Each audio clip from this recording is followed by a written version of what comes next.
por ejemplo, es que no sé si es de ánodo común o de cátodo común, pero agarras, por ejemplo, agarras el rojo y lo pones en la pata más larga y tocas con el otro todas las otras patitas, tiene que prender el LED. Si con ninguno de ellas prende, entonces lo inviertes, pones el negativo en la patita más larga y tocas con el positivo las demás y tiene que prender. Así sabes si es de ánodo común o de cátodo común. Entonces, si es de ánodo común, pues esa patita debe de ir a 3 volts. Si es de cátodo común, esa patita debe de ir a tierra. ¿Sí? ¿Sí quedó claro?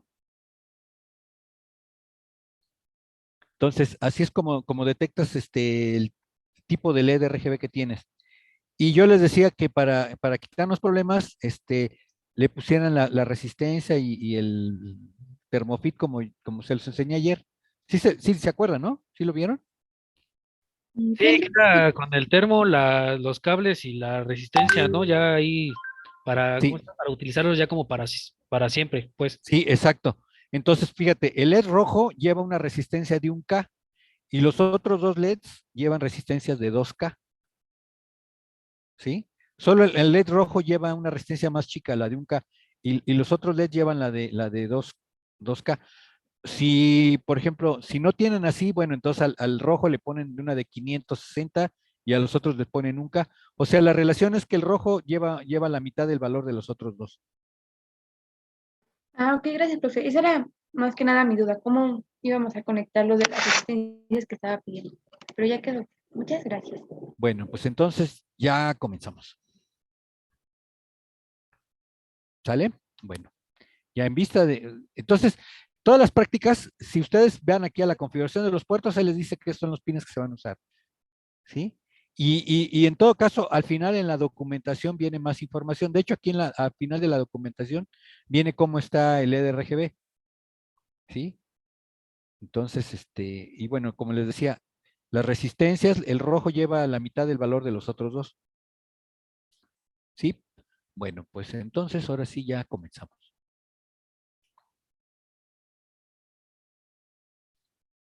Ya está, Profe, sí. yo tenía una duda de cuestión de las prácticas. ¿Tenemos que entregarle algún reporte? Sí, a O... ver, qué bueno que haces la pregunta.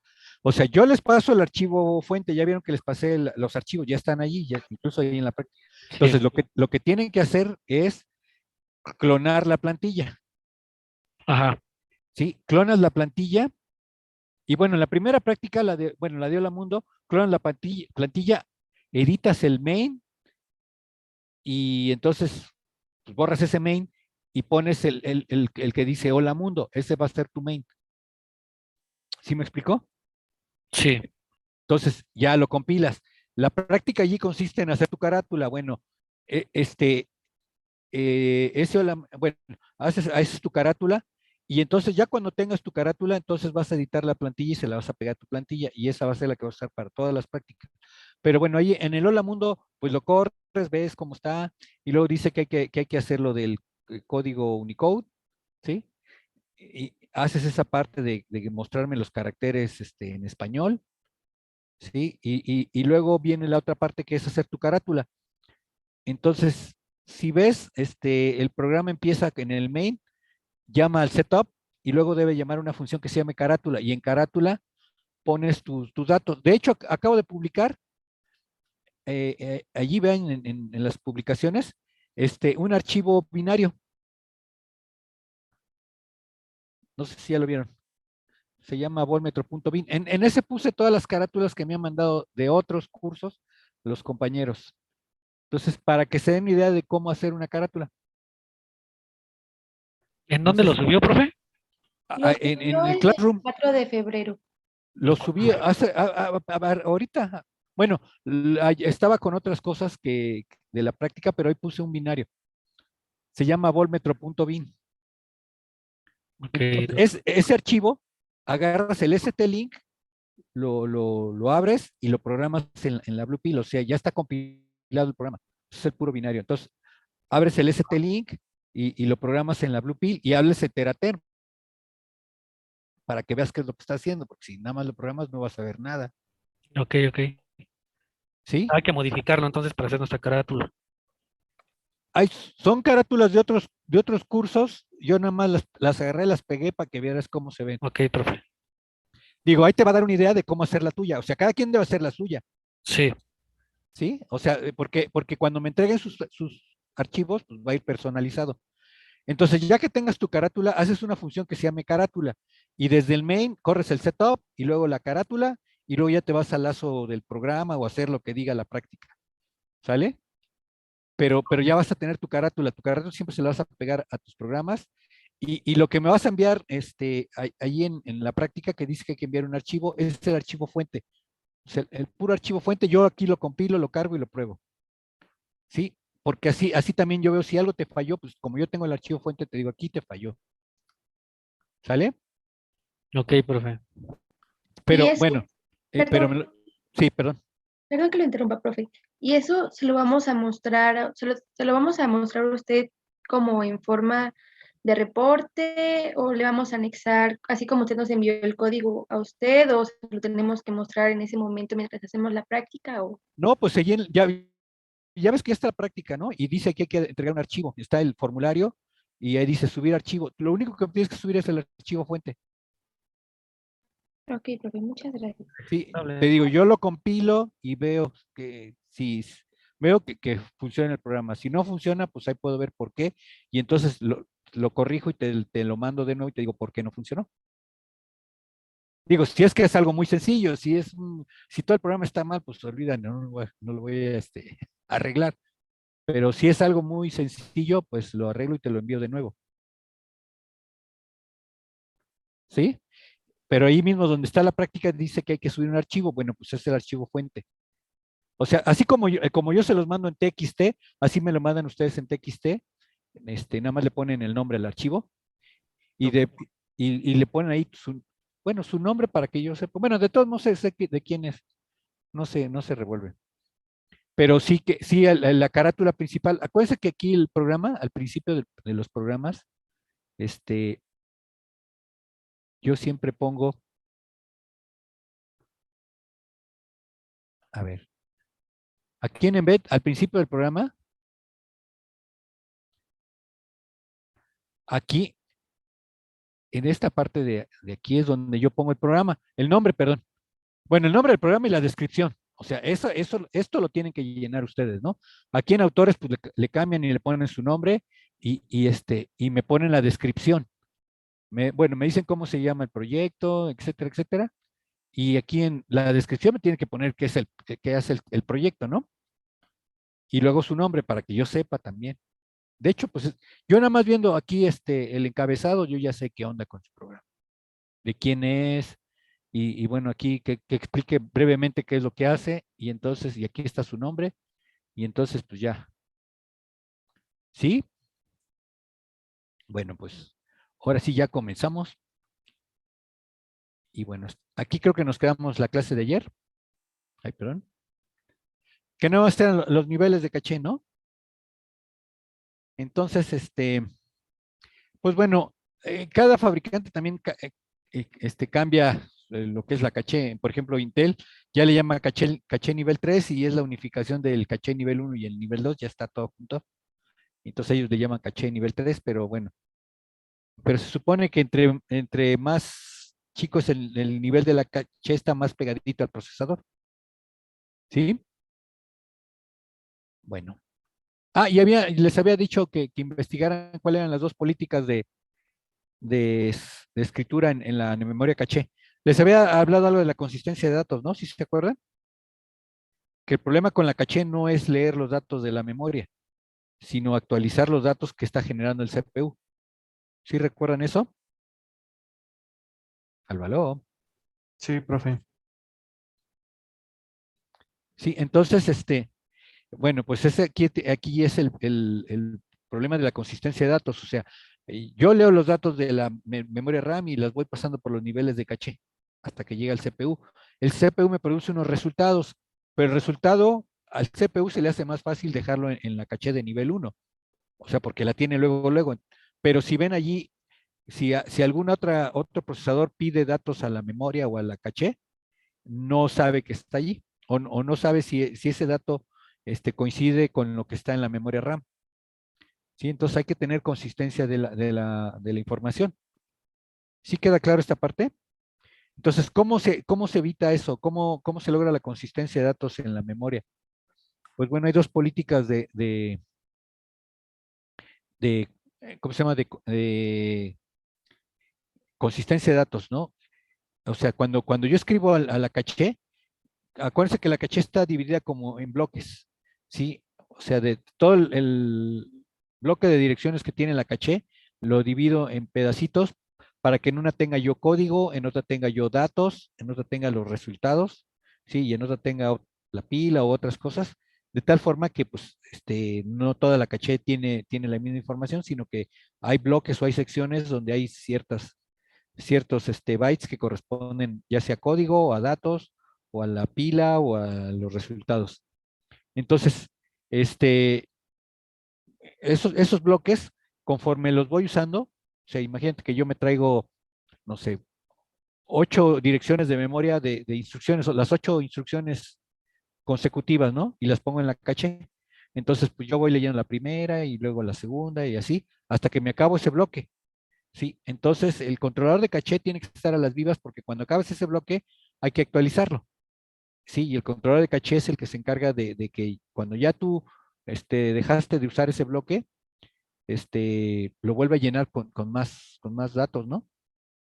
Entonces, esa política se llama el menos usado.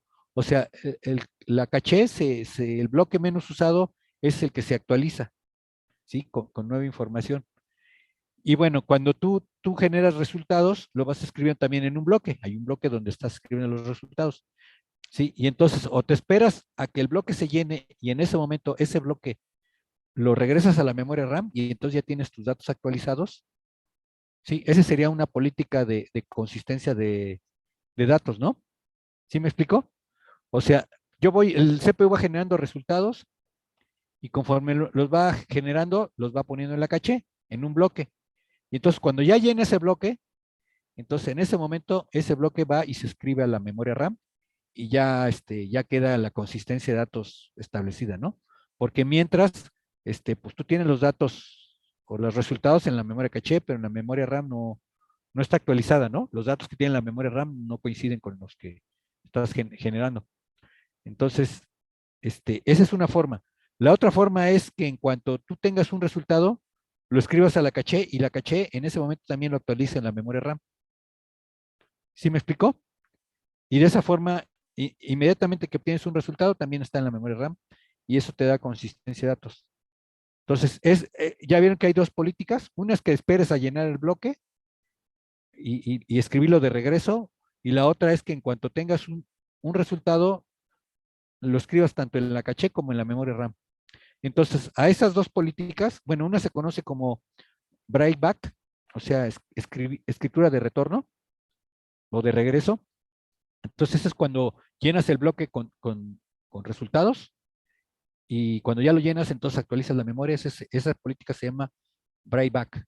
Cuando tú generas un resultado y si lo dejas en la caché y en ese momento la caché también actualiza la memoria RAM, esa política se llama write through, o sea, escribir a través de, ¿sí? Porque escribes a través de la caché y también escribes a la memoria RAM. O sea, el CPU escribe a la caché, pero la caché en ese momento también hace una copia de la memoria RAM. Entonces, en esa política, siempre hay consistencia de datos, siempre es muy consistente la memoria, porque cualquier cambio se ve reflejado con la memoria RAM. ¿Sí quedó claro? Sí, profe. Sí. Bueno. Ay, caray, ¿por qué se mueve? Bueno, este, bueno, aquí está la jerarquía de las memorias caché. Entonces, básicamente, miren, lo que nos quiere decir es que de la memoria RAM hacen transferencia de bloques a la caché, ¿no? Y de la caché hacen transferencia de palabras. Ya sea que, bueno, y aquí es como la caché como un todo, ¿no? Pero si ya dividimos la caché en pedacitos, bueno, pues Aquí escribes un bloque, pero ese bloque lo subdivides en bloques más pequeños, en palabras y en instrucciones. ¿Sí lo ven? Pero además, conforme vas bajando de nivel, entonces aquí es lo más rápido, ¿no? A este nivel, a nivel de instrucciones o de registros, es lo más rápido que hay, o sea, está a la velocidad del CPU. La escritura y la lectura es muy rápida, es a la velocidad del CPU. Aquí entre el caché del nivel 1 y el de nivel 2 es rápida la lectura y escritura, pero entre el caché 2 y el de caché de nivel 3 es un poco rápida, ¿no? Sí, es no tan rápida. Y entre la caché de nivel 3 y la memoria RAM, pues es lenta. Entonces, no sé si quedó claro ahí, ¿cómo se llama? La jerarquía de las memorias, de la memoria con relación a la caché y el Profe, CPU. profe, Sí, más o menos yo lo entendería así, como que la ajá. memoria RAM es el espacio de trabajo que va a usar el procesador y esa memoria pues es volátil, se borra, ¿no? Y la memoria caché viene siendo como eh, donde se escriben los registros provenientes del disco duro. Sí, de hecho el disco duro escribe a la memoria RAM. Cuando tú subes un archivo se queda en la memoria RAM.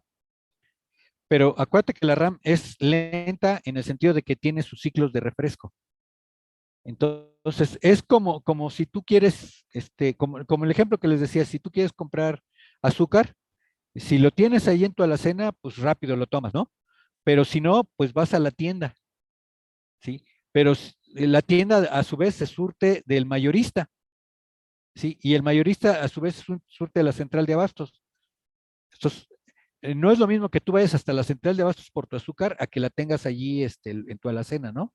Entonces, esos serían como los niveles de la caché, porque además te toma tiempo. O sea, ¿por qué no vas a la central de abastos por el azúcar? Pues porque te toma tiempo. ¿Sí me explico? Por eso no haces todo ese recorrido.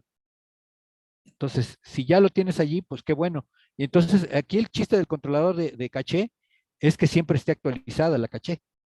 Esa es la tarea del controlador de memoria caché. Porque para el CPU no sabe de dónde le llegó el dato, ¿no? Este, pero bueno, la caché para el CPU es algo transparente. Él cree que accesó a la memoria RAM.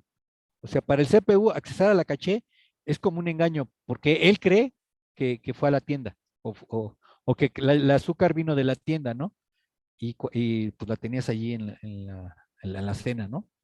Entonces, la idea de esto es como no lidiar con el tráfico que hay en el bus, porque en el bus de la motherboard hay tráfico, o sea, no nada más es el CPU el que usa los recursos de la motherboard. Está la tarjeta gráfica que usa recursos de la motherboard, están los puertos que utilizan recursos de la motherboard, el mismo controlador de la memoria RAM. O sea, hay muchos circuitos periféricos alrededor del CPU que utilizan el bus. ¿Sí me explico? Y entonces es como salir al periférico, ¿no? O sea, tú no eres el único que va en el periférico, o sea, hay muchos más coches y entonces tú tienes que ir a su velocidad. ¿Sí me explico? Entonces la idea de la memoria caché es evitarte ese tráfico. O sea, ir por las cosas y tenerlas como ya en tu casa. ¿Sí quedó claro? Sí, sí, sí, sí, por eso, entonces, sí, sí. Bueno, aquí es más este rollo. Y entonces, bueno, aquí ay, perdón, otro procesador, el Core i7, donde vemos aquí todos los núcleos y comparten una sola memoria caché, ¿no? O sea, hemos visto varios ejemplos de procesadores, cómo comparten su memoria caché. Pero, por ejemplo, aquí están los núcleos y aquí está el procesador gráfico. Este ya tiene el procesador gráfico integrado. Entonces, pues está padre, ¿no? Porque los datos que procesa aquí el núcleo los deja en la caché y ya los toma el procesador gráfico. ¿Sí lo ven? Sí, Sí, profe. Bueno, entonces, no sé, ya nada más como corolario, la memoria caché es una memoria intermedia que se interpone entre el CPU, ¿no? Y la memoria principal, para que opere más rápido el sistema, digo. Ya, ¿no? Bueno, es mucho de lo que ya les dije, pero ya, creo que ya vamos a... Ah, bueno, una cosa que se conoce, lo que es la latencia, es el tiempo en que tardas en pedir un dato y que se te dé. O sea, cuando tú pides algo, entonces hay un tiempo en que tú solicitas en la instrucción o el dato a la memoria y hay un tiempo en que te responde. Entonces eso se conoce como latencia. Entonces la caché es la que aminora esa latencia. ¿Sí me explicó? Sí, porque como usted dijo, se le engaña al procesador, por decirlo de alguna manera, que está accediendo a la memoria RAM que controla cuando quien está Sí. gestionando es el controlador de la memoria caché. Y según creo, la memoria caché es parte de la memoria extendida. Eh, pues no, no, la memoria extendida es otro concepto. Eso tiene que ver con cómo formas las direcciones en un marco de memoria RAM más grande. ¿Se Ah, acuerdan? Los primeros procesadores, los de 8 bits, su espacio de memoria eran 16 bits, o sea, 64K. Sí, cuando llegó el 80, 88, 80, 86, dijeron, no, bueno, pues ahora vamos a tener 10 veces 64K, o sea, un giga, ¿no? Entonces, un mega, perdón. Entonces, su espacio cambió y para direccionar un mega de memoria necesitabas 20 bits. Entonces, como tenía registros de 16 bits, pues te faltaban bits, entonces ahí hicieron un truco en donde traslapaban, hacían un corrimiento de 4 bits a la izquierda y le sumaban los otros 16 bits, entonces hacían ahí como una trampa, ¿no? Entonces, con esa superposición generaban los 20 bits de memoria física y era lo que excedías. Y entonces le llamaron segmentación. O sea, cada segmento eran de 64K. O sea, el micro pedía 10 segmentos de 64K, pero siguieron creciendo los microprocesadores y llegaron a los micros de 32 bits. Entonces, con 32 bits ya tienes 4 gigas. Y entonces ya todo eso, arriba de un megabyte, ya todo eso es memoria extendida, expandida, depende.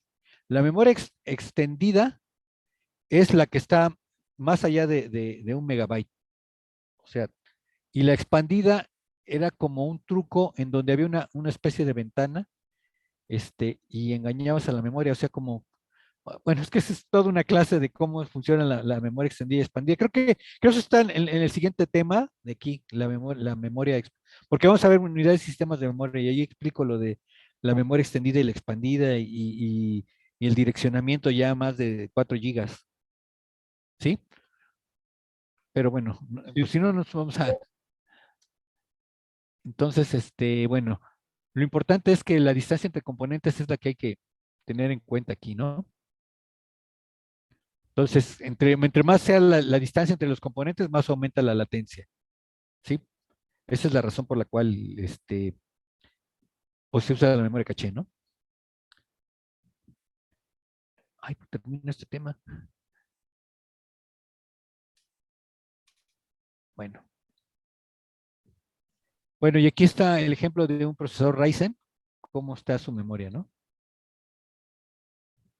Si ven, son dos núcleos, bueno, son varios núcleos, pero están divididos, aquí tenemos los primeros, primero, porque hay núcleos aquí especializados, ¿no?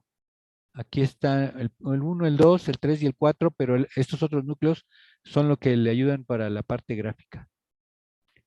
Ahí me tiene otra filosofía de sus procesadores, pero lo único que comparten es el conjunto de instrucciones x86, aunque su arquitectura es diferente, lo que comparte son el juego de instrucciones. Bueno, y aquí es a donde quería llegar, a los registros. Entonces, vamos a ver los registros que tiene una computadora, ¿no? Los registros son básicamente elementos de memoria, es un arreglo de elementos de memoria que generalmente son flip-flops, ¿sí? ¿Y flip-flops de qué tipo, compañero? ¿Cuál de todos los flip-flops son los que se usan como registros? Compañeros. A ver, ¿cuántos tipos de flip-flops hay? A ver, ¿a quién le preguntamos? Am, ¿qué tal si Andrea Berenice nos dice? ¿Cuántos tipos de flip-flops hay? Dos, no. Perdón. ¿Mandé? Son tres, Son ¿no? dos, ¿no? ¿Tres?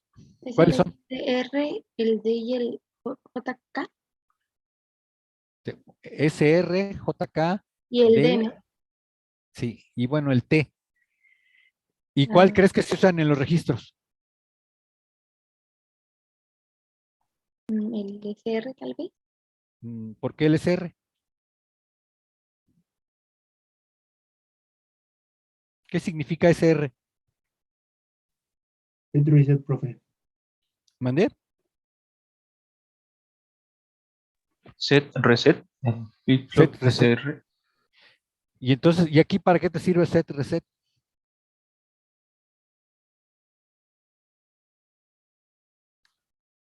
Para resetear información, ¿no? Ya almacenada. Sí, pero es muy complicado. Ahí tienes dos, o sea, son cuatro condiciones y los bits nada más tienen dos valores, entonces, ¿para qué tantas condiciones? ¿Cuál es el registro que se utiliza? El flip-flop que se utiliza para hacer registros y para hacer memorias, porque es lo mismo, es el mismo.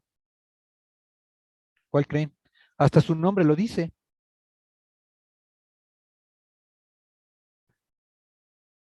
Ya me dijeron el SR, ¿cuál era el otro? El D, ¿Qué significa la D? Es delay, desplazamiento. ¿Eh? es el delay, flip-flop delay. No, delay de Desplazamiento. retardo. Tampoco es desplazamiento. Es de data. La D es de data o datos. Entonces, acuérdense el tipo D, si le pones un 1, te da un 1. Si le pones un 0, te da un 0. O sea, eso es lo que haces en los registros. O sea, tú le cargas, el valor que le cargas, ese se queda guardado. Entonces, los registros son arreglos, básicamente, de puros registros tipo D. ¿Sí están claros? Sí, profe. Entonces, los registros y la memoria RAM estática, de hecho, la memoria caché es un arreglos de registros tipo D, ¿sí? Por eso también tiene poca capacidad, porque no es lo mismo hacer una memoria con capacitores que una memoria con flip-flops. Se ocupa más espacio los flip-flops que las capacitores. La ventaja es que el flip-flop, pues cuando le cargas un valor ahí se queda, hasta que le quites la corriente, ¿no? O sea, en un flip-flop tipo D, si le pones un 1, pues ese 1 se va a quedar ahí siempre, a menos que cambie su valor o le quites la corriente, entonces pues, se pierde. ¿Sí? Entonces, los registros son básicamente arreglos de flip-flop tipo D, en donde los usas como elementos de memoria y son de acceso rápido. ¿Sí? ¿Sí quedó claro? Sí, profe. Y bueno, constituyen el espacio de trabajo para el procesador, o sea, en los registros va a guardar la información que va a procesar. ¿Sí? Entonces, también se utilizan en la memoria estática RAM, ¿no? La SRAM. La caché es una memoria SRAM con una configuración particular, pero tiene flip-flop tipo D. Entonces, básicamente son 4 tipos de registros los que tiene el procesador. Para la unidad de ejecución, perdón. Para la unidad de ejecución tiene 4 registros que son importantes, ¿no? El contador de programa, el PC, que es el que apunta siempre a la siguiente instrucción a ejecutar. El registro de dirección, ese registro de dirección es donde vas a guardar la dirección, que va a salir hacia el bus de direcciones. O sea, de hecho, en ese registro es la dirección que vas a poner en el bus de direcciones y la vas a mostrar hacia afuera del procesador, ¿no? El registro de instrucción, en ese registro vas a cargar el fetch, cuando traes una instrucción, ahí lo cargas y luego ya lo pasa al decodificador y el que se va a encargar de decodificar la instrucción, ¿no? Y el registro de datos también. ¿Sí queda claro? Sí, profe. Entonces, aquí está la jerarquía, ¿no? ¿Por qué siguen llegando tarde? Y bueno, aquí está la jerarquía de la memoria de un procesador. Si ven, la velocidad Entre más capacidad tiene, más lento es, y entre más rápido es, menos capacidad tiene. O sea, en ese sentido, los registros son los componentes más rápidos del CPU. A nivel registro todo es muy rápido, ¿no? Y entre más alta sea la jerarquía de la memoria, es más lenta. O sea, los discos duros son más lentos que la RAM de la computadora. La caché es más rápida que la RAM de la computadora. Los registros son más rápidos que la caché. ¿Sí? Sí, Y profe. bueno.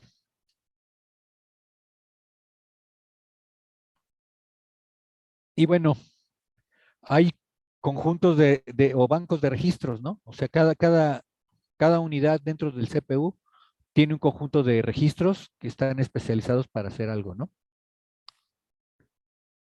Entonces, esos conjuntos cambian de un procesador a otro. O sea, digamos que son de alguna forma genéricos, pero cada arquitectura de procesador, pues, utiliza o los pone de forma que le convienen, ¿sí? Pero básicamente la aplicación es la misma, ¿no? Entonces, cada procesador, utiliza su conjunto de registros y los llama como ellos quieren, pero básicamente tienen casi la misma función en todos, ¿sí? Y hay registros que son visibles para el usuario o para el programador, y hay otros registros que están ocultos, que no los puede ver el usuario, pero se usan internamente para hacer algo dentro del procesador. ¿Sí me explico esa parte? O sea, hay registros que no son visibles al usuario, ¿sí? O sea, tú no puedes ni leerlos ni escribirlos, pero están dentro del procesador y los usa para alguna función en particular del procesador, como registros intermedios entre alguna función. ¿Sí queda claro? Ok.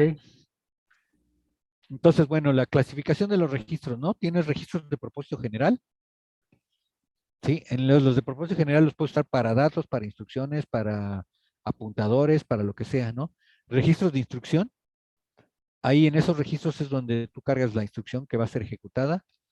Registros para acceso a memoria, esos son con los que te permiten direccionar la memoria de todos los modos que hay, ¿no?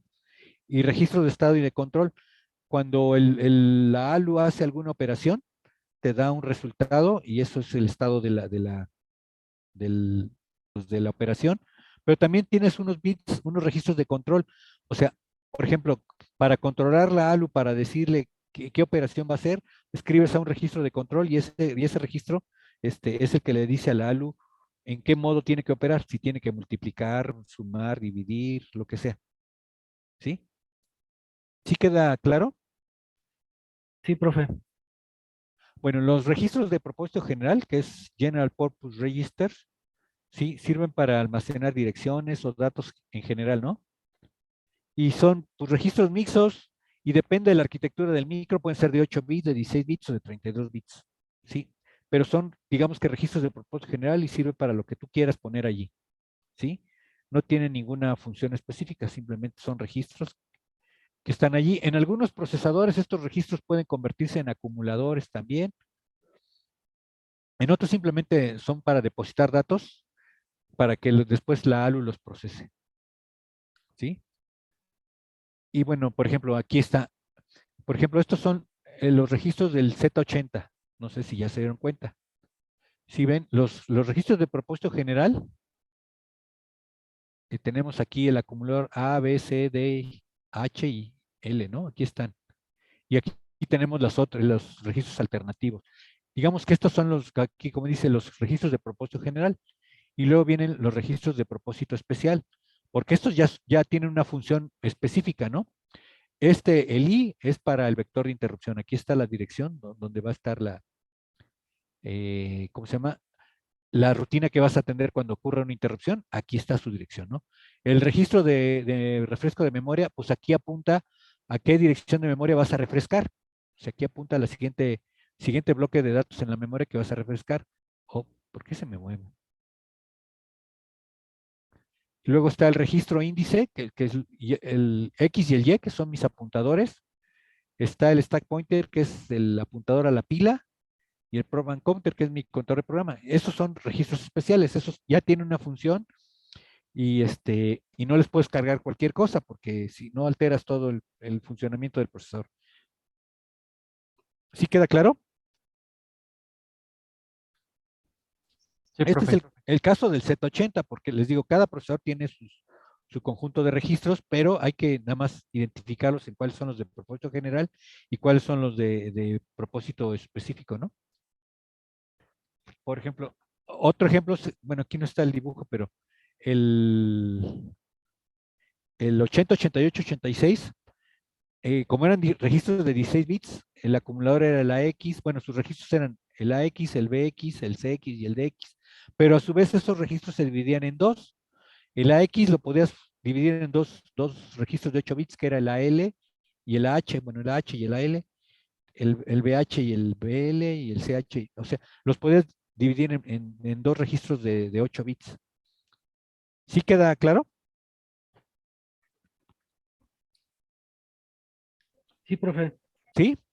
Entonces, y estos eran los registros de propósito general en el 8088, ¿sí? El anterior era el Z80, en el 8088 así es. Y bueno, y en este caso, aunque eran de propósito, en propósito general, lo podías usar como acumulador. De hecho, el AX o el registro A en todos los procesadores generalmente es el acumulador, la A de acumulador, ¿no?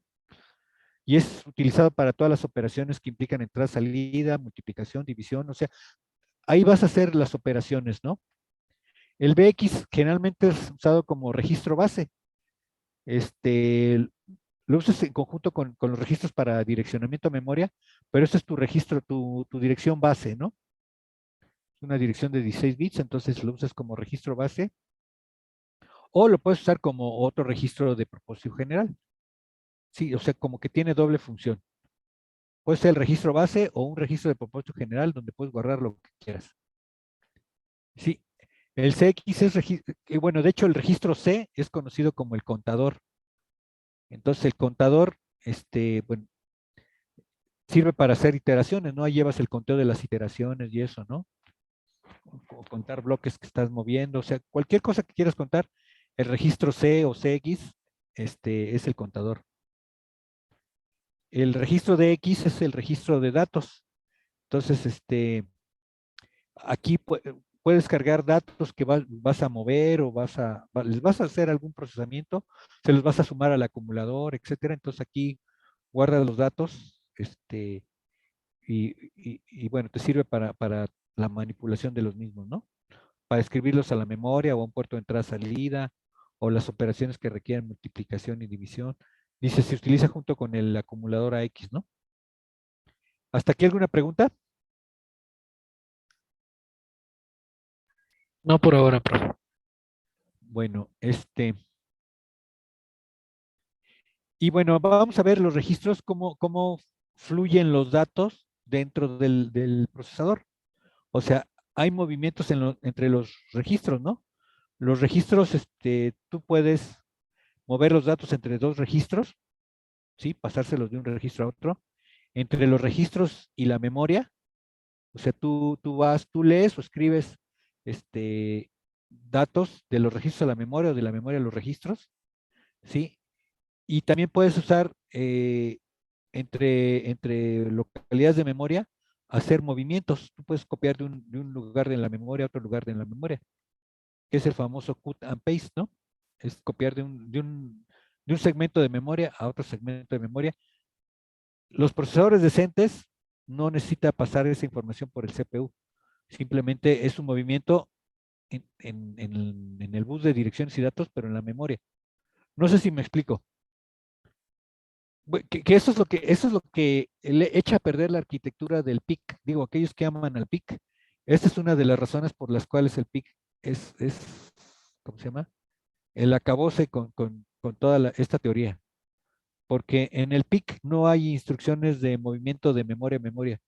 Todo tiene que pasar por el CPU, cualquier cosa. Entonces, el famoso registro de trabajo, si tú quieres mover, por ejemplo, texto, quieres copiar texto de un lugar a otro, que generalmente en la memoria eso se ve como mover un bloque de un segmento a otro segmento, en el PIC, todo eso, y bueno, en un procesador decente, todo ese movimiento se hace en la memoria, o sea, usando el bus de direcciones y datos, sin que intervenga el CPU. El CPU nunca se entera de que hubo un movimiento en la memoria. Simplemente, bueno, sí se entera porque la instrucción es mover, pero él pone la dirección origen y la dirección destino y cuántas veces, y el movimiento se hace en la memoria. Nunca tienen que pasar esos datos por el CPU. O sea, por ejemplo, en el PIC, tú tienes que leer ese dato del origen, cargarlo al registro de trabajo y del registro de trabajo guardarlo en la dirección destino. Y así con todos los datos hasta que termina. Por los procesos de Intel, por ejemplo, que están optimizados para cadenas, la instrucción le dice cuál es tu dirección fuente, cuál es tu dirección destino y cuántos bytes vas a mover. Y es todo lo que tiene que hacerse porque ese movimiento se hace sin que pase los datos por el CPU. Simplemente pones la dirección origen, lees el dato y pones la dirección destino y se están pasando. Y se mueven los datos, se copian sin que intervenga la CPU. ¿Sí? Entonces, eso es lo que, bueno, para eso sirven, o más bien es que está la clasificación de los registros de datos. ¿Sí queda claro?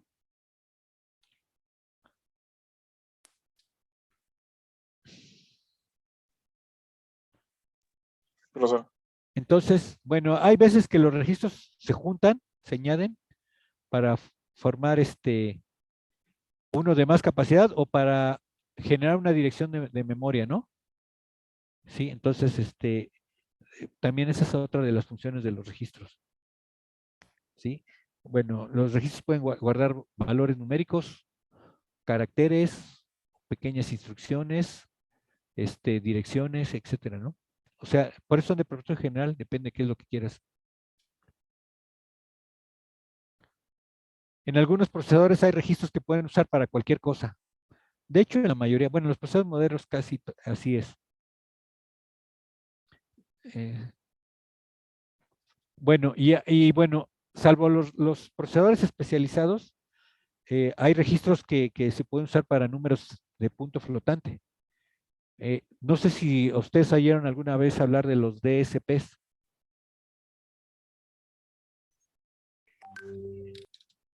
No, ¿verdad? No, profe. Pues eso es la magia que tienen sus celulares. O sea, digo, eso fue hace como en los años 90 que estuvieron de moda los DSPs. Y después esa arquitectura ya fue incorporada a los microprocesadores modernos. Los DSP son Digital Signal Processor, o sea, procesadores de señales digitales. Entonces, esos, la característica es que convertían la señal analógica a digital y la procesaban. Ahora, los procesadores modernos, por ejemplo, el ARM M3 que tienen en la Blue Pill, ya traen esas instrucciones integradas. O sea, digamos que es un DSP también. Pero bueno, ya hace tiempo se borró ese nombre de la jerga de ingeniería porque todos los procesadores incorporaron las funciones DSP en el procesador. Entonces, pues ya, instalaron esas instrucciones como parte del conjunto de instrucciones de los procesadores modernos y ya se dejaron de llamar DSPs, pero tienen la funcionalidad de DSP. ¿Qué es lo que hacen los DSPs? Bueno, como trabajan con números de punto flotante, con números fraccionarios que representan cantidades analógicas, la matemática para hacer eso es diferente, entonces tenían una ALU especializada para trabajar con números de punto flotante. De hecho, si ven la arquitectura del M3, dice que soporta aritmética de punto flotante, ¿sí? Y por tanto quiere decir que trae instrucciones de SP, que es multiplica y acumula. Pero bueno, es todo un curso que no sé si alguna vez van a llevar ustedes procesamiento digital de señales, pero ahí es cuando se aprecia la bondad de los DCPs. Entonces, bueno, hay registros que son nada más para que manejan ese tipo de datos, están especializados en algunos procesadores. Los procesadores gráficos tienen esto. Los procesadores gráficos manejan muchos números de punto flotante. Bueno, vamos a ver ahora los registros. Les decía que uno de los registros que tiene la unidad de control es el registro de datos de memoria, ¿no? Entonces, este es un registro que el usuario no lo puede manipular. Este registro se utiliza por la unidad de control del CPU para donde vas a obtener los datos cuando tú direccionas a la memoria y te traes un dato, ¿dónde depositas ese dato? Lo depositas en el MDR, en el registro de datos de memoria. Y después de ahí ya lo puedes pasar a los registros de propósito general, pero este es el registro como encargado de recibir los datos que vienen del bus de datos. ¿Sí me explicó? Entonces, este registro recibe los datos de la memoria y se los pasa a otro registro, pero este está ligado directamente con el bus de datos. ¿Sí? Igual, cuando tú quieres escribir un dato a la memoria, lo pasas del registro al MDR y de ahí, bueno, con el registro de direcciones, genera la dirección y ya lo escribes a la memoria. ¿Sí queda claro? Entonces, bueno, los registros de direcciones, que de hecho son varios, o sea, porque hay diferentes modos de direccionamiento, se encargan de generar la dirección física que tú vas a poner en el bus de direcciones. Porque, bueno, hay la dirección física, por ejemplo, en el caso del 8086, el bus, bueno, el espacio de direccionamiento eran 20 bits, pero los registros eran de 16. Entonces, el registro de direcciones, el MDR, ese registro, el MAR, ¿no? MAR, ese registro sí era de 20 bits, pero se formaba de otros registros internos que hacían la suma de las direcciones lógicas para generar la dirección física. ¿Sí? Ahorita, creo que adelante viene cómo se calcula la dirección lógica, la dirección física, pero a partir de dos direcciones lógicas. ¿Sí? Entonces, estos registros se encargan de mantener esa dirección para ponerla en el bus de direcciones para que se genere la dirección física. Sí, bueno, estos registros se utilizan para acceder a la memoria. El registro índice. Este registro índice se utiliza como para los apuntadores, como les decía, contiene la dirección que apunta al inicio del bloque, de la cadena o del segmento o de lo que vayamos a usar en la memoria. El registro índice siempre apunta a la primera dirección donde están los datos que nos interesan, ¿no? Y entonces el registro índice nada más apunta y hay otro registro que es el del offset o el del desplazamiento y entonces ahí en esa lista buscamos, en ese conjunto de direcciones buscamos lo que necesitamos. ¿Sí queda claro para qué sirve el registro índice? Compañeros, o ya los dormí. Sí, profe. No, sí, profe. Sí, profe. Sí, estos registros índice, dependiendo del procesador, en otros los llaman registros de apuntadores. Y tenemos, depende de la arquitectura del micro, por ejemplo, en el 8086, se llama stack pointer, ¿no? Bueno, el apuntador a pila y el base pointer. Entonces, el apuntador a la pila, como dice, nos apunta a la última dirección de la pila. Acuérdense, la pila, es como una pila de papeles. La dirección va decreciendo, porque empiezas del final de la memoria hacia atrás. O sea, empiezas por la dirección más alta y la pila va decreciendo en direcciones. No sé si me explico.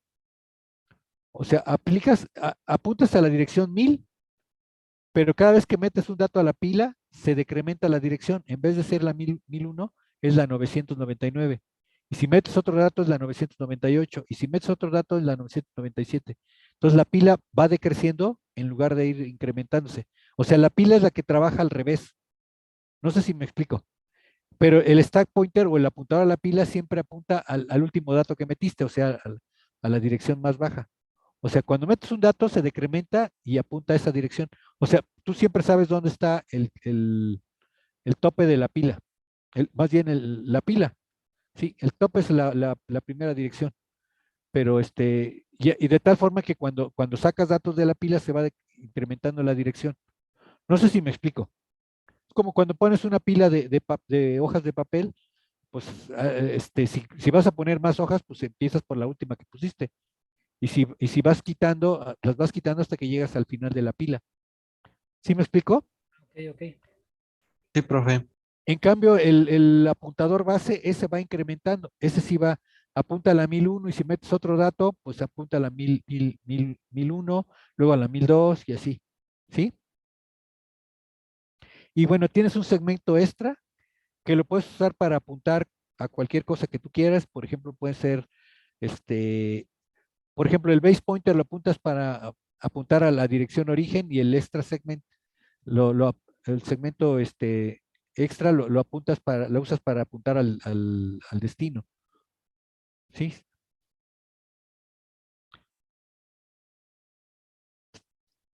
Bueno, entonces estos son los. Bueno, dice aquí, a ver, espérate, déjame ver cómo está. Ya. Ese es el stack segment. Este es el segmento de pila. Y el segmento son 64K. De esos 64K tienes el apuntador a la pila y la base. Este es el que va incrementándose. Oye, ¿por qué me? Sí, sí. Este registro se divide como en dos pedacitos.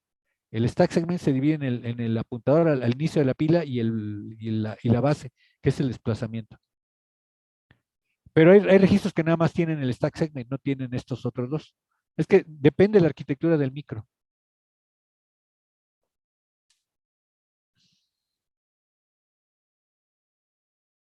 Entonces, el stack pointer es de 16 bits y está asociado con el stack segment, ¿sí? Y bueno, proporciona un desplazamiento dentro de este segmento. Y bueno, y el stack pointer, y el base pointer también es 16 bits y facilita la referencia de parámetros dentro de la pila. Y el stack segment, acuérdense que son 64K, ¿sí? Porque son de 16 bits. Es que, ¿cómo explicarles? Es que la memoria segmentada tiene sus asegúnes. O sea, no es una memoria lineal, tienes que ver en qué segmento estás y en qué desplazamiento estás dentro del segmento.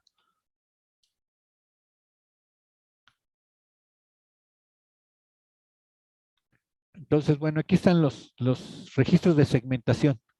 O sea, acuérdense que en el esquema de la PC existen los registros de segmento. Cada segmento son 64K, pero los registros son de 16 bits. Entonces, para formar una dirección tienes que hacer ahí un truco de desplazar uno 4 bits y luego sumarle el otro para formar los 20 bits. Pero bueno, aquí están los registros. El CS es el code segment o el registro de código y es en ese segmento es donde se guarda el código que vamos a ejecutar, ¿no? El data segment es el segmento donde están los datos con los que vamos a trabajar. El stack segment es donde está la pila y el extra segment es un segmento para lo que tú quieras guardar ahí, cadenas de caracteres o cualquier cosa que tú quieras guardar en un segmento extra. Y bueno, aquí nos vamos a regresar al controlador, a la unidad de control de la computadora. Bueno, para cualquier registro de operación que quiera hacer el CPU, se involucran estos dos registros, el MAR, el Memory Address Register.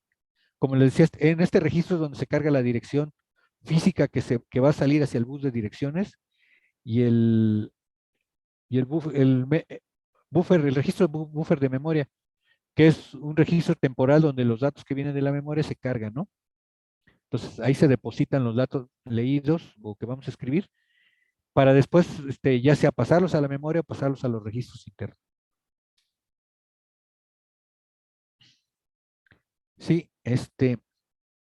y bueno, para las instrucciones tenemos el code segment, que es el segmento donde está nuestro código, y tenemos el instruction pointer, que ese es como mi apuntador a la siguiente instrucción que voy a ejecutar. Y esa instrucción debe estar dentro del code segment. O sea, el cada segmento es como una caja. Imagínense que es una caja. Y dentro de esa caja tienen como que está dividida en partes más pequeñas o en cajoncitos más chiquitos. Entonces, cada uno de esos son las localidades que hay dentro del segmento. Entonces, el instruction pointer apunta a cada una de las instrucciones que hay dentro del code segment. Y entonces, este es el que se va encargando de saber cuál es la siguiente instrucción a ejecutar. No sé si me explico. Es que tendremos que ver ahí, tener la hoja de datos del micro para que vean. Y luego están los registros de instrucción. Entonces, estos registros son los que están relacionados con el acceso a las instrucciones. O sea, está el PC, el Program Counter. Este es el que va contando, bueno, lleva la dirección de la siguiente instrucción a ejecutar. ¿Sí? Entonces, este es el que cada vez que hay que ir por una instrucción, que hay un fetch, este registro se consulta, se ve la dirección, se pone en estos que vimos anteriormente, en el instruction pointer y en el code segment, porque con estos ya formamos la dirección física. O sea, sabemos en dónde está el código de el segmento de código y sabemos el desplazamiento que tiene la dirección y de ahí ya obtenemos la instrucción. Y esa instrucción la depositamos en el PC, ¿sí? En el instruction register, y entonces ya tenemos la instrucción que vamos a ejecutar. O sea, el PC me genera como la dirección lógica de dónde tengo que ir, formo mi dirección física con los otros registros que les dije, y en el instruction register se carga la instrucción que voy a ejecutar. Y bueno, vienen los registros de propósito específico, que como les decía son los de control y de estado del procesador. Entonces, en estos registros, que se llama la palabra de estado, PSW, es Word, es que Program Status Word, o sea, palabra de estado del programa, y el otro es el apuntador de instruction, el instruction pointer. Sí, entonces esto es, bueno, sobre todo el PSW, el Program Status Word, me dice cómo va la ejecución del programa. Y estas se alteran con unas que le llaman bits, o sea, tiene unos bits que se llaman banderas. Estas banderas me dice cuál fue el resultado de la operación. ¿Sí?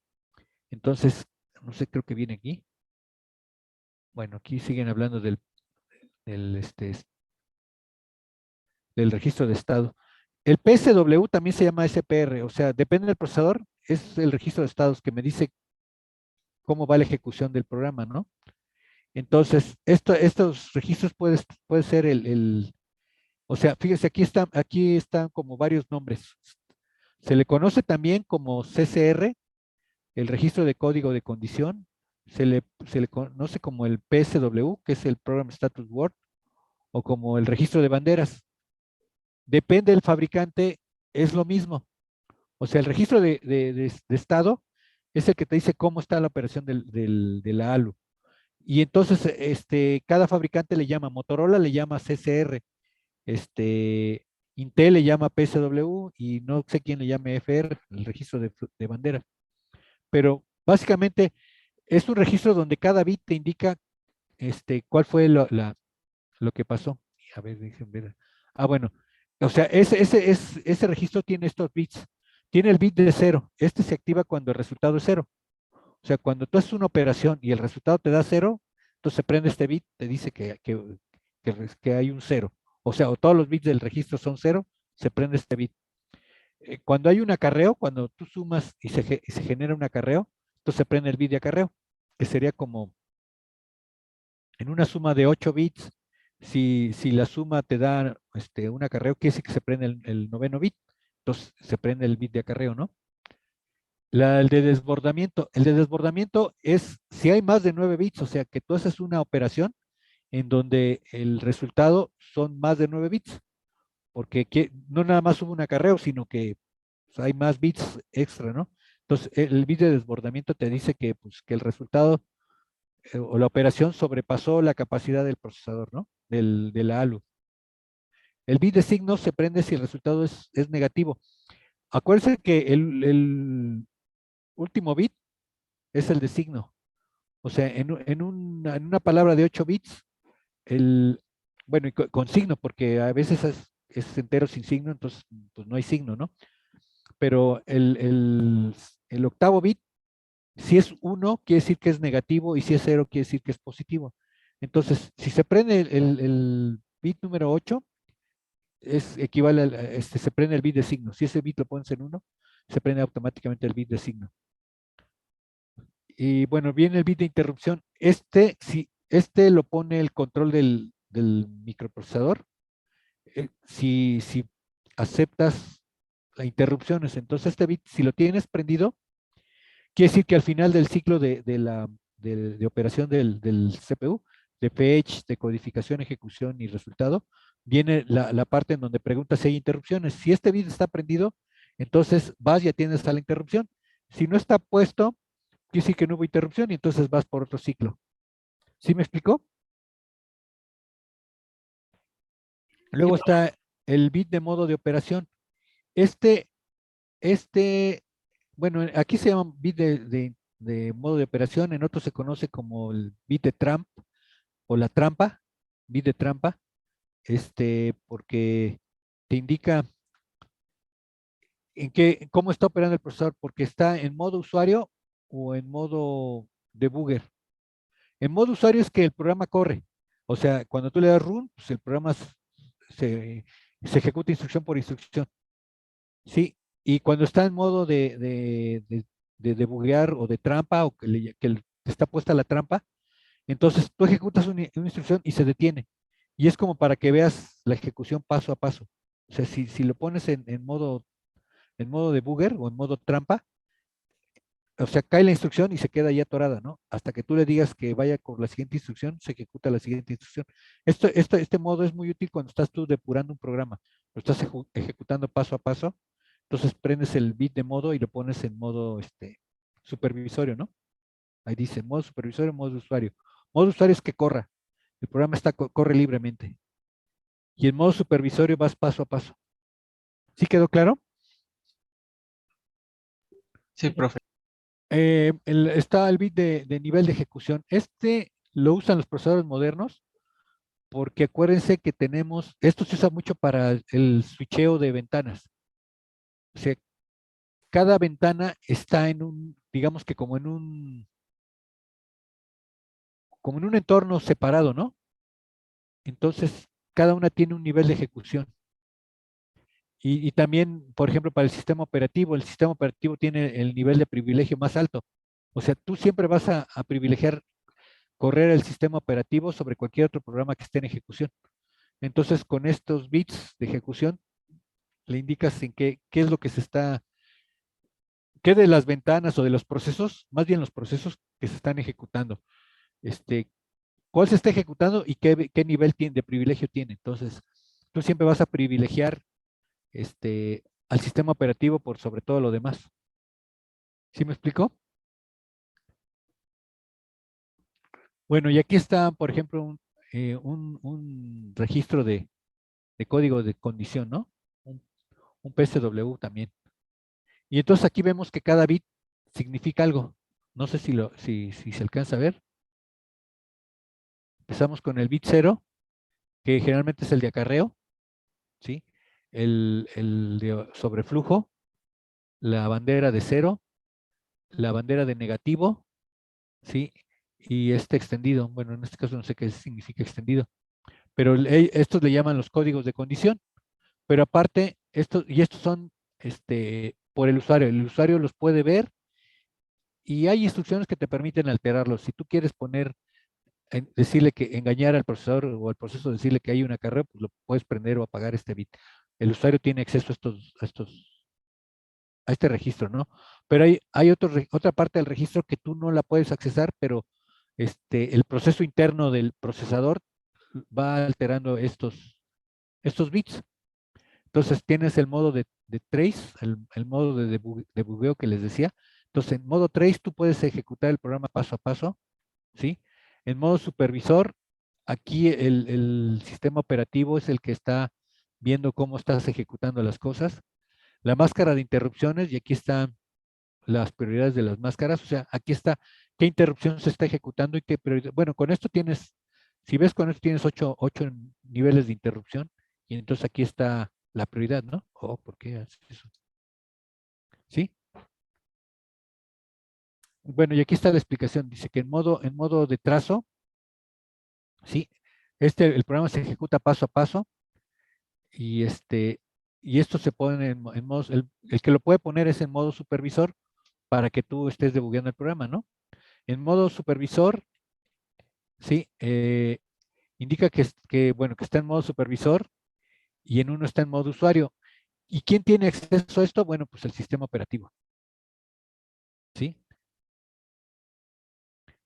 Bueno, aquí está, por ejemplo, la máscara de interrupciones. Son 3 bits que fijan el nivel de prioridad de la interrupción. Bueno, de hecho aquí no está la interrupción, pues debería estar el bit I. El bit I nada más te dice que hay una interrupción, pero aquí está la interrupción, qué nivel, qué interrupción fue y qué nivel es el que le corresponde, ¿no? Entonces, pues la mínima prioridad, o sea, 0 es que no hay interrupciones y, por ejemplo, y 1, pues quiere decir que es el nivel 1, ¿sí? Bueno, en este caso dice que la prioridad máxima prioridad es el nivel 7 y el de la mínima es el 1. En otros procesadores al revés. Pero bueno, aquí nada más viendo el procesador, si es 0 quiere decir que no hay interrupciones, si tiene cualquier otro valor es el nivel de la prioridad de la interrupción, ¿no? Entonces acuérdense que el que tiene la máxima prioridad es el que atiendes primero, ¿sí?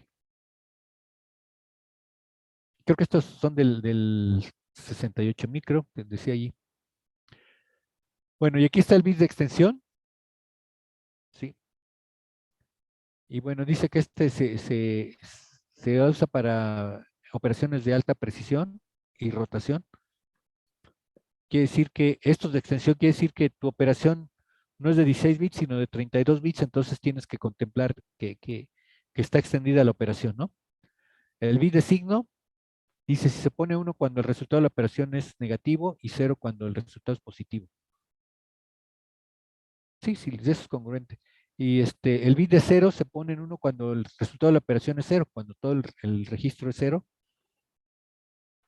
y 0 cuando el resultado es distinto de 0.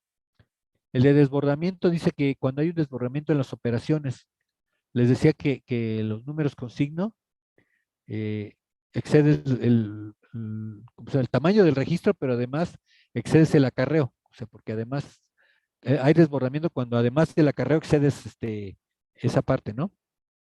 Y el acarreo se pone en 1 cuando se genera un acarreo por operaciones aritméticas de suma y resta.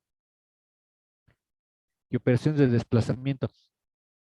A ver, aquí en las operaciones de desplazamiento sí han visto los corrimientos de bits, ¿no? Corres un bit a la derecha o a la izquierda. Cuando tú terminas de hacer el corrimiento de los 8 bits, el bit que sale siempre se pone en el bit de acarreo. De hecho, el bit que vas desplazando, el que sale se pasa al acarreo. Y en el siguiente desplazamiento, pues, el que estaba se pierde y el que salió del registro se pone en el acarreo. No sé si me explico. Y bueno, aquí están más banderas de otros procesadores. Pero bueno, en otros procesadores la bandera de acarreo se llama CF, Carry Flag. La de paridad se llama Parity Flag. Pero si ven, es básicamente lo mismo, ¿no? O sea, tienen la de paridad, ¿cómo se llama? Bandera de ajuste. Esta es de la del medio acarreo. La de cero, la del signo, la trampa, cuando estamos en modo de depuración, la bandera de interrupción, la de dirección. La de dirección, esta en algunos procesadores sirve para indicar cuando yo estoy decrementando o incrementando las direcciones hacia la memoria. O sea, me está diciendo mi contador de direcciones para dónde va, si va contando en forma ascendente o descendente. Sí, la bandera de desbordamiento, la de privilegio, o sea, bueno, esto ya tiene que ver con los threads y con las ventanas en Windows. ¿Qué ventanas tienen más privilegio? La bandera de, ¿qué? Anidada. Hay que ir procesos anidados, bueno, interrupciones anidadas. Bueno, estas son banderas de los procesadores de Intel del 186 en adelante. Y bueno, aquí está, ¿no? Si ven, son básicamente, las, tienen casi las mismas funciones, nada más le llaman de diferente forma, ¿no? Aquí en la otra era la bandera de B, de overflow, y aquí es la OF, ¿no?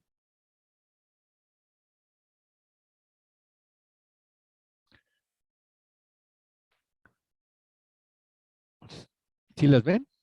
Sí, profe.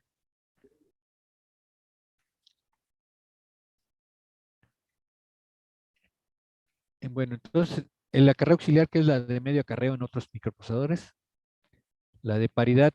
La paridad, no sé si sepan cómo se forma la paridad. La paridad es la suma de los unos de un byte, por ejemplo. En un byte, tú sumas los unos. Si los unos te da un número par, la paridad es par. Si el número de unos te da un número impar, la paridad es impar.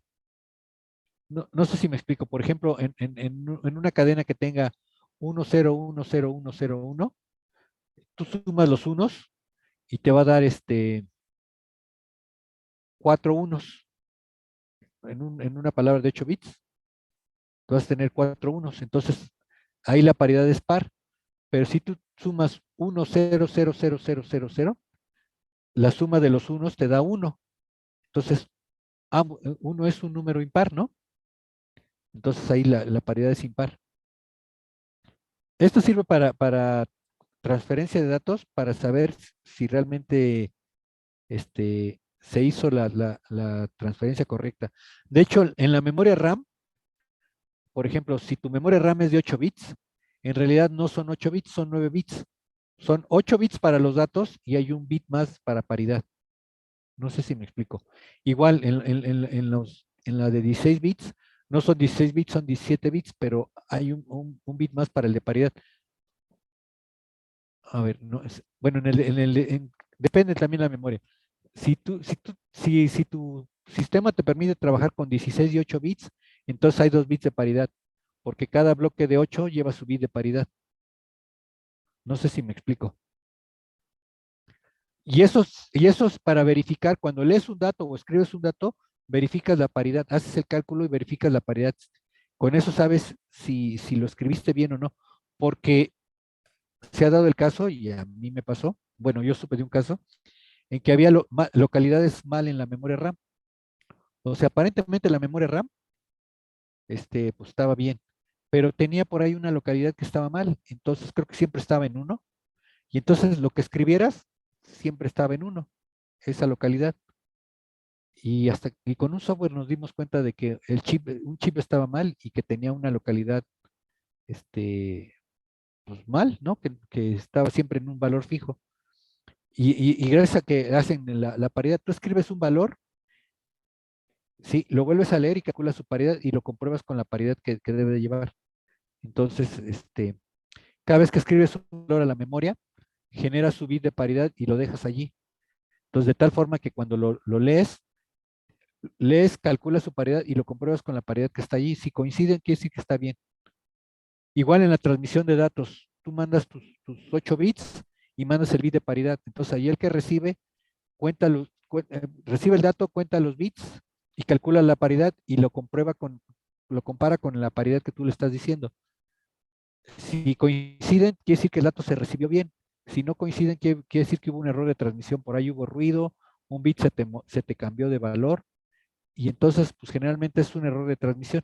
No sé si les ha pasado, que es la forma en que las comunicaciones funcionan.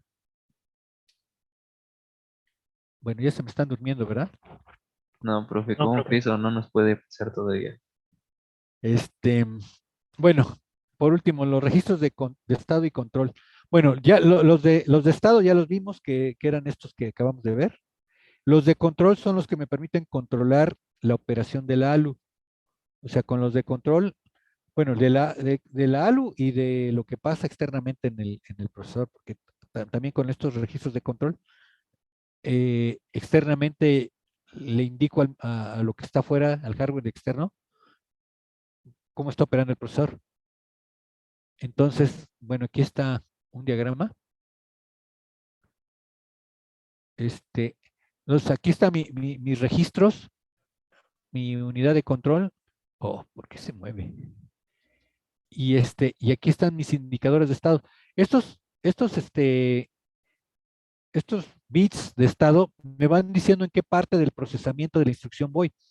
O sea, con estos bits de estado, cuando yo estoy decodificando una instrucción, estos bits me van diciendo qué registro se tiene que activar, qué parte de la ALU se va a configurar para que haga tal cosa, o generar las señales hacia afuera porque vas a leer o escribir. O sea, también con estas me genera las señales de lectura, escritura. O sea, con todo esto, estos registros van teniendo como cada bit una función interna en el procesador y va permitiendo que se efectúen las microsecuencias dentro del procesador para que se ejecute la operación. ¿Sí queda claro? Sí, profe. ¿Sí? Y bueno, los registros de punto flotante, estos son para operaciones de punto flotante. Sí, bueno, las operaciones de punto flotante, no sé si se acuerdan cómo era esto, que tenía era el signo, ¿cuál era la mantisa? ¿Sí, sí se acuerdan? Entonces, es una forma de representar números ¿cómo se llama? Con fracciones decimales, ¿sí? Y hacer operaciones aritméticas con ellos, ¿no? Y bueno, hay otros registros para constantes. Entonces, aquí es donde se guardan valores como 0, 1 o pi. Y creo que ya terminamos esta parte. Ahora, pues vamos a ver un poco en profundidad, o creo que, no sé si quieren que continuemos con esto o continuemos para la próxima clase, aquí con la unidad aritmética y lógica. ¿Le seguimos o le paramos, compañeros? Quedan 10 minutos. ¿O alguna pregunta? Hagan preguntas. Yo, profe, Sí. bueno, en la tarea que hicimos, Ujú. pues ahí dice que el transistor fue fue desarrollado por ah, por Bill Shockley, por, ¿cómo se llama este otro? Shockley. John, Sí, Ray Chain John Walter y el Bill. otro, sí, y el que se llevó los créditos fue Shockley, ¿no? De hecho, se conoce ajá. como transistores Shockley, todos los transistores. Sí, bueno, lo que se me hizo curioso es que ahí, bueno, en ese equipo de tres, Ajá, pues realmente no, bueno, eran físicos, no eran ingenieros. ajá. Antes, las investigaciones, todo eso lo hacían únicamente los físicos, o por qué no eran parte de las cabecillas de la investigación, no sé, un ingeniero o algo así, o una razón que pudiera haber. Bueno, ¿Usted qué cree? porque eran los semiconductores. De hecho, los semiconductores fueron descubiertos a principios del siglo XX y quien estuvo trabajando con eso fue Madame Curie. Madame Curie era física, ¿no? Y en aquel tiempo, pues era como una curiosidad, pues, un elemento que a veces medio conduce bien, a veces se convierte como conductor, a veces no. Por eso eran semiconductores, ¿no? Desde aquella época se conocían, pero no le encontraron como una aplicación, ¿no? Este, mm, no, Que bueno, de, sí, que de hecho, bueno, ahí con fue desde Lee de Forest con el tubo al vacío, pero en ese equipo de tres, la cualidad era que ya habían visto mecánica cuántica. Por eso eran los físicos los que se encargaban del desarrollo. exacto. Bueno, con Lee de Forest, él inventó las válvulas de emisión termoiónica, que eran los famosos bulbos. Y los bulbos, bueno, de hecho, el efecto termoiónico es que en un foco de esos incandescentes, cuando se calienta, además de que emite fotones, también emite iones. Y entonces lo que hicieron es que ponían una placa positiva y entonces atraen esos iones. Y lo que vieron es que como atraían esos iones, aumentaba la corriente. Y entonces ya empezaron allí a idear lo que era la válvula. Ponían una rejilla negativa de tal forma que con esa controlaban cuántos iones pasaban del otro lado. Y eso si lo ves, como en el transistor, amplifica la corriente. O sea, que tú pongas una rejilla de control es como la base del transistor, con esa controlas cuánta corriente pasa del emisor al colector. No sé si les explicaron cómo funciona el transistor. De hecho, la palabra transistor significa transferencia de resistencia. De ahí viene la palabra transistor, transferencia de resistencia. Entonces, tú haces una transferencia o controlas la resistencia que hay entre el colector y el emisor. ¿Sí me explico? ¿Cómo la controlas? Con la base. La base es como si fuera la válvula o la llave, bueno, la válvula de una llave. O sea, si tú la abres o la cierras, con eso tú controlas la corriente que hay entre el emisor y el colector. No sé si me explico. Entonces, básicamente, eso es como funcionan los transistores. Bueno, los transistores tienen tres estados. ¿Sí saben cuáles son los tres regiones donde puedes operar el transistor? ¿Cuáles son? La de corte, la de Ajá, saturación y la activa. ajá. ¿Qué tiene cada una de ellas? ¿O para qué te sirve cada una de ellas? En corte qué hay? Mm, No hay corriente.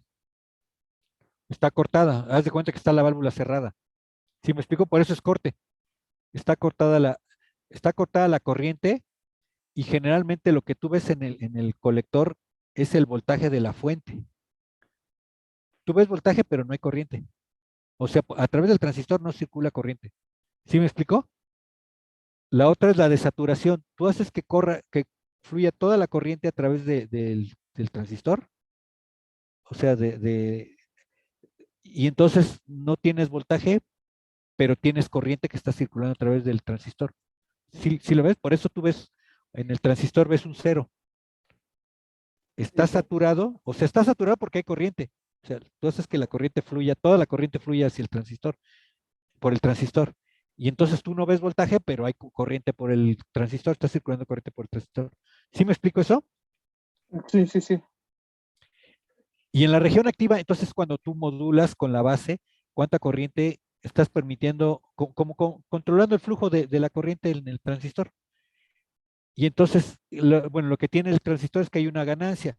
A pequeña modulación de corriente en la base, hay un cambio grande en su salida, ¿no? Por eso es la parte de la amplificación. La ganancia que le llaman la beta del transistor. ¿Sí quedó claro así cómo funciona el transistor? Sí, Y fíjate, eso en los transistores bipolares, los bipolares trabajan con corriente. Los transistores MOS o CMOS o NMOS o lo que sea, trabajan con voltaje. ¿Sí me explicó? sí. Y entonces, bueno, por eso la tecnología es MOS, porque como trabajan con voltaje, no requieren mucha corriente. De hecho, la corriente es muy pequeña y pues eso ahorra energía, porque los bipolares se calientan.